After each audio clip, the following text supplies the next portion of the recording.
A lot of bad decisions begin with a vague request.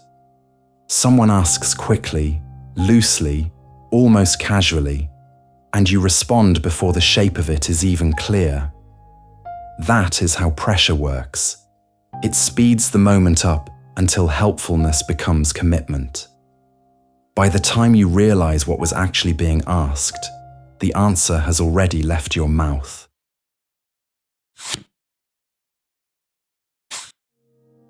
An unclear ask creates hidden pressure because it makes you respond to tone before you respond to substance. Someone says, "Can you help with this?" Or, "Can you take a quick look?" Or, "Would you mind handling it?" None of those lines are clear. They sound small, reasonable, and temporary, but they tell you almost nothing about scope, timing, ownership, or cost. Most people answer too early because the tempo of the moment makes clarification feel awkward. It feels easier to say yes and sort it out later. That is usually where the trouble starts. When the ask is blurry, your agreement attaches to whatever the other person later decides it meant. Now you are no longer working with a clean request. You are working with drift. Clarify the ask before you answer. Not because you are rigid, because pressure loves ambiguity. It turns politeness into unpaid obligation and speed into accidental commitment. Clarity slows that process down. It gives the request edges. It forces both sides to see what is actually moving.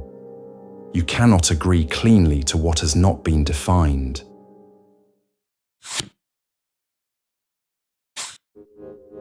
You are about to finish for the day when someone stops you and says, "Could you quickly help me with something tomorrow?"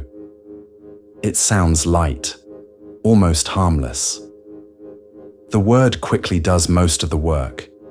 It tells your nervous system this is small, manageable, probably easier to accept than to question. If you say yes immediately, the ask can grow in transit. Tomorrow might become a full meeting, a document review, a rewrite, follow-up calls, or responsibility that quietly transfers onto you. That is the cost of unclear agreement. The pressure comes first. The details arrive later. A steadier response changes the pace. What exactly do you need? Or, what would helping look like?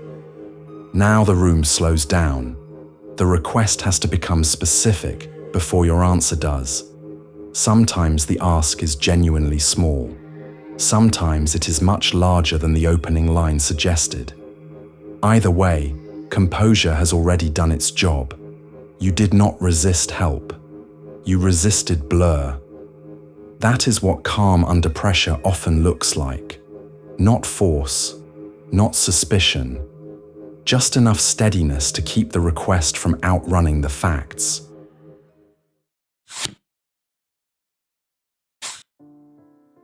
First, clarify the exact ask. Use it whenever a request arrives too quickly or too vaguely. Define the request before agreeing to it.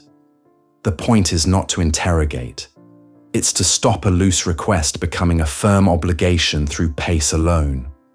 Once the ask has clear edges, you can say yes, no, or not now with a clean mind.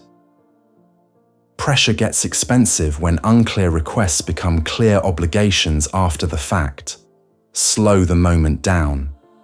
Define the ask before you decide. Clarity is often the first form of composure. That's the principle. Now go practice.